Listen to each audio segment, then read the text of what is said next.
उत्तरेला एकदम टोकाचा प्रदेश कुठला असेल तर असं ज्या वेळेस येतं तर त्याच वेळेस लक्षात घ्यायचं या ठिकाणचं एक खेड आहे, त्याचं नाव आहे दफदार. हा उत्तरेकडचा एकदम टोकाचा प्रदेश आहे भारतातला. दक्षिणेकडचं म्हटलं की या ठिकाणचा टोकाचा प्रदेश येतो कन्याकुमारी. ठीक आहे. आणि इकडे अंदमान निकोबारचा शेवटचा टोक येतं इंदिरा पॉइंट. बरोबर आहे. तर हा दक्षिणेकडच्या टोकाचा प्रदेश हा किंवा तो दोन्ही पण लक्षात ठेवायचे. पश्चिमेकडचं म्हटलं की या ठिकाणी घोर मोठा नावाचं गाव लागतं. हा टोकाचा प्रदेश लागत असतो. आणि एकदम पूर्वेकडे या ठिकाणी लागतं बघा किबिथू.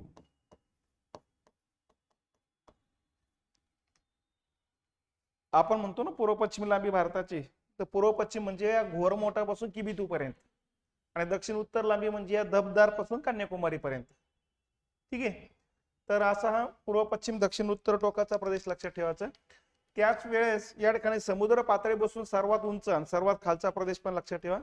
सर्वात उंच प्रदेश येतो इथला K2, 8611 मीटर उंचीवरचा हा भाग आहे भारतातला सर्वात उंच. आणि सर्वात खालचा येतो केरळमध्ये कुट्टानाद. लक्षात -2.2 मीटर खालचा येतो बघा.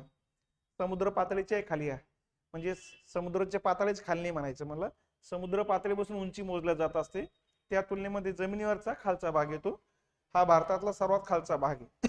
तर अशा पद्धतीनं ही टोकाचे प्रदेश लक्षात घ्या. ठीक आहे. मग यामध्ये पटलाच असं तुम्ही लिहू शकता. उत्तरेकडे दफदार आहे, लडाख मध्ये येतं दफदार.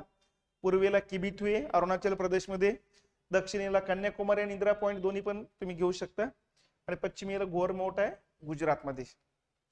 आणि हेही लक्षात घ्या सर्वात उंच जो प्रदेश येतो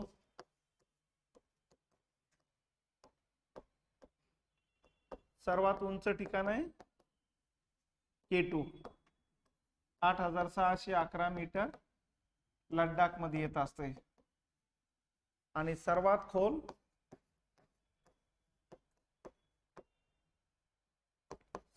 खोल ठिकाण येत असतं कुट्टानद, केरळमध्ये -2.2 मीटर खाली येतं बघा.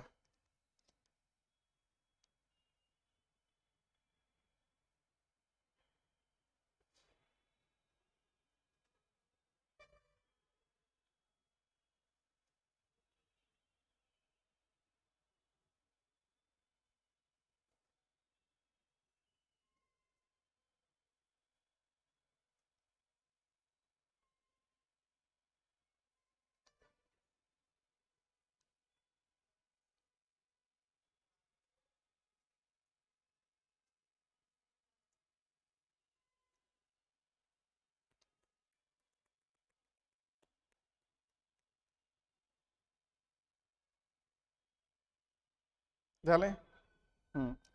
चला हे पहिले प्रकरण याबरोबर कंप्लीट केलेले आपण.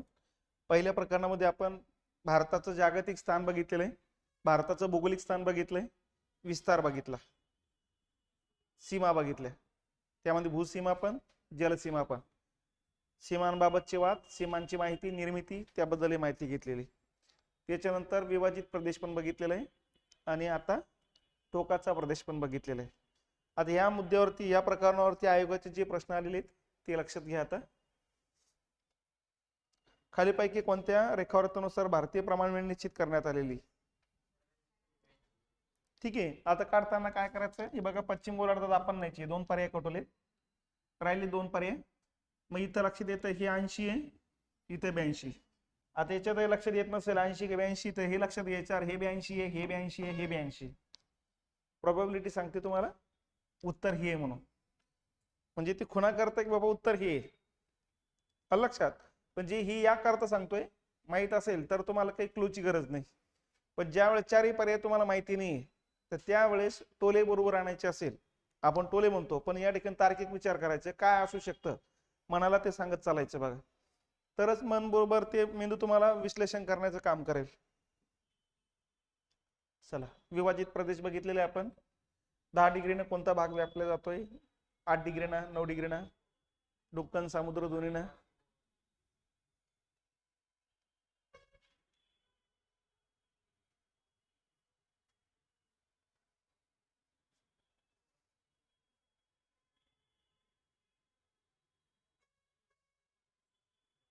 असंही लक्षात आलं तुम्हाला की माहितच नाही तिथं लक्षात घ्यायचं 1 2 3 पैकी बरोबर असणार आहे चौथ्यात उत्तर असणार शक्यता नाहीये म्हणून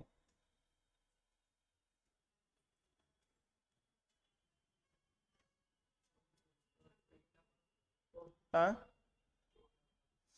मग इथे पुढे लक्षात घेऊ शकता की आता याच्यापैकी कुठले आहेत हे दोन 1 नंबर असण्याची शक्यता नाही इकडे हे पहिले कटवलं हे दुसरं कटवलं जरा प्रोबॅबिलिटी कमी कमी आपलं उत्तर आणण्याची शक्यता जास्त वाढू लागली आपली आता 9 डिग्री ना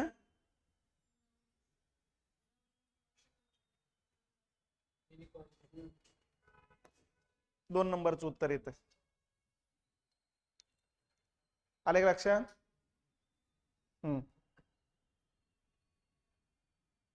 दोन विधानापैकी कोणते बरोबर आहेत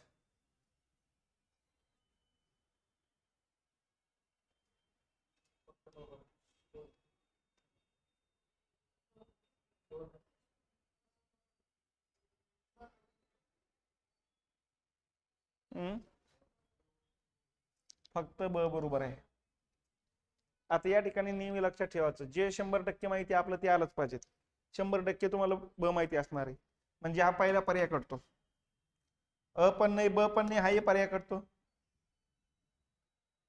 मग 2 पर्यायामध्ये विचार करता येईल मग अशा वेळेस समजून घ्यायचं पहिलेच उत्तर नाही समजू लागले क्लू करायचा प्रयत्न करा जगातल्या एखाद्या देशात क्षेत्रफळ माहित असेल तर जवळपास लक्षात घेतलं पाहिजे जगातला सगळ्यात मोठा रशिया आहे रशिया क्षेत्रफळ 1,10,00,000 चौरस किलोमीटर आहे इथं लक्षात पाहिजे रशियाचे 1,10,00,000 आहे याचा अर्थ 1/4 चायना कसं असू शकतोय आपण 1/4 कारण आपलं 32,33,000 आहे ना 87,000 म्हणजे 33 लाख आहे आपलं 33 चौक जर विचार केला तर 1,01,00,000 जवळपास 31-32 लाख चौरस किलोमीटर होईल याचा अर्थ हे वाक्य लगेच लक्षात येते चुकीचं आहे लक्षात बरं ही माहित नाही तुम्हाला जगातला पहिला माहित नाही तर अशा वेळेस काय करायचं की हा विचार करा की तुम्ही जे काही काळे केलेले प्रश्न आहेत त्यामध्ये सर्वात कमी काळा झालेला कुठला आहे आणि त्याच्यामध्ये 2 आणि 4 पैकी जर असेल तर लगेच लक्षात घ्यायचे ते उत्तर असण्याची शक्यता जास्त आहे म्हणून तर याचं उत्तर येतं 2 नंबर मी तुम्हाला ज्या वेळेस प्रश्नाचं उत्तर माहितच नाही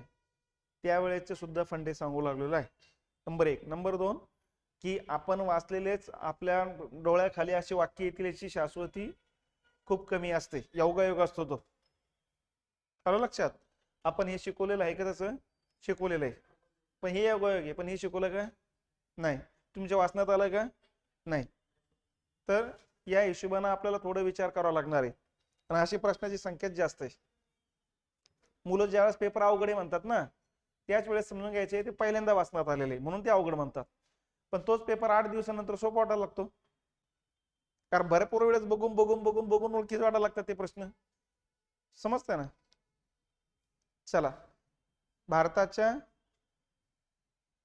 उत्तर भारतीय त्रिकोणाच्या शिरोबिंदूवर ज्या 5 आशियाई देशांच्या सीमा एकत्रित आल्या आहेत त्यांची नावं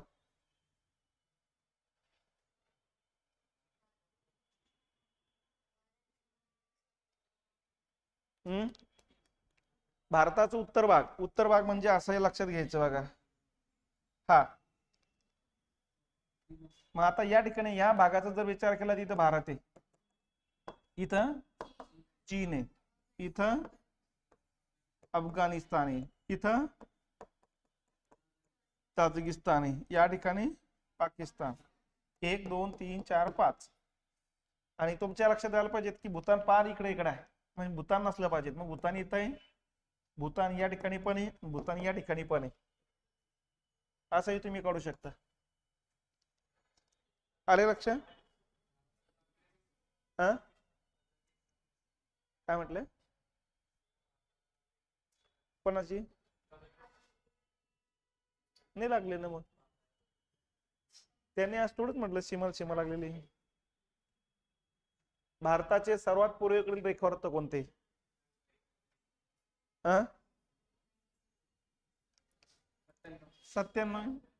आता असा प्रश्न जो याला पाठच लागतं बघा याला क्लू मिळण्याची शक्यता कमी पाठ नसेल तर तुम्हाला सगळे सारखेच वाटायला लागेल.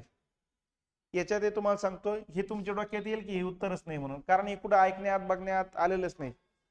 तुमच्या लक्षात येईल 82 ऐकलेले, 68 ऐकलेले, 97 पण ऐकलेले. आता याच्यापैकी कोणतं आहे? आलं लक्षात? फक्त इथे एकच पर्याय कटता येऊ शकतो आपल्याकडून, बाकीचे काही नाही. हा, बाकीच्यांना इथं वेस्ट दिला असताना आणखीन कटाला सोपं गेलं असतं, पण सगळे इष्टच आहे. मग हे पाठच पाहिजे याला. तर असे एका वाक्यातले जे आहे ना क्लिअर कट पाठ लागतात, नसतं मग काहीच येत नाही बघा. कर्कवृत्त कोणत्या राज्यातून जाते?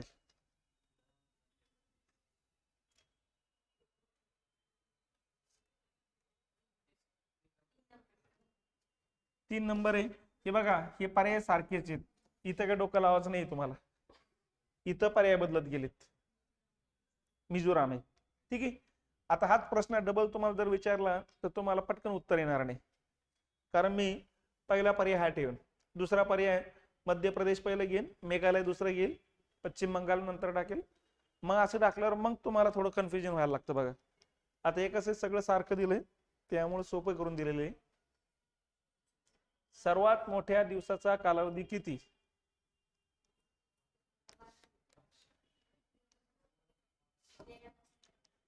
बारा तास तर विषुववृत्तावर असतानाच असतो तो. लक्षात? 13 घंटे 13 मिनिटं. बरं, कुठला दिवस असेल? 13 घंट्याचा दिवस, 13 घंटे आणि 13 मिनिटाचे दिवस कोणत्या दिवशी असेल? 22 21 जून.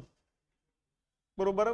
उत्तर गोलार्धात कर्कवृत्त अरे सूर्य, बरोबर आहे. या दिवशी सर्वात मोठा दिवस उत्तर गोलार्धातला आपल्याकडचा. लक्षात? आणि दक्षिण गोलार्धातले सर्वात मोठी रात्र या दिवशी.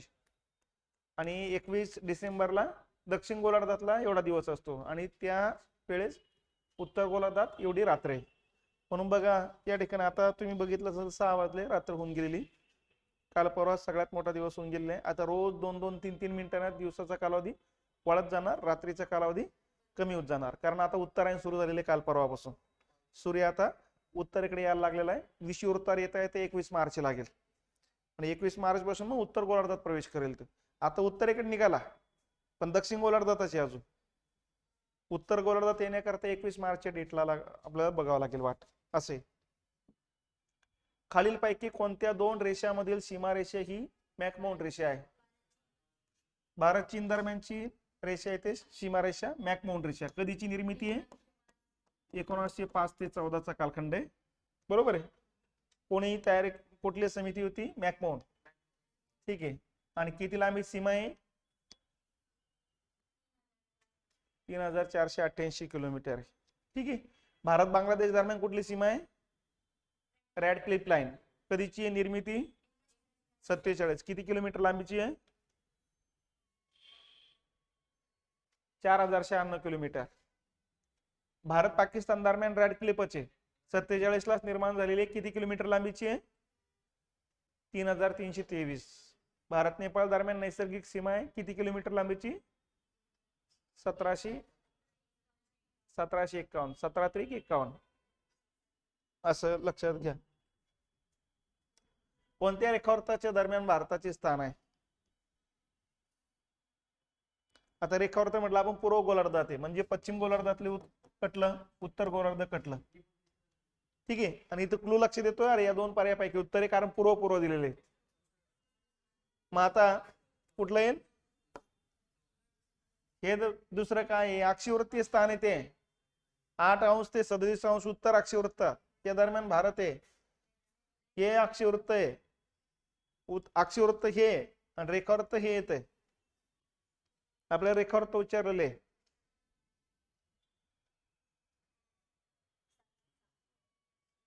किती देशांना भेटतात? मग 7. कुठले कुठले? पाकिस्तान, अफगाणिस्तान, चीन, नेपाळ, भूतान, म्यानमार आणि बांगलादेश. आणि या ठिकाणी जलसीमा किती देशांना भेटतात? आपल्या 6 देशांना या जलसीमा आहे. कुठल्या कुठल्या देशात? मग पाकिस्तान, मालदीव, श्रीलंका, बांगलादेश, म्यानमार आणि इंडोनेशिया. आलं लक्षात? ओके, पहिलं प्रकरण समाप्त झालेलं आहे. आता घ्यायचं आपल्याला दुसरं प्रकरण.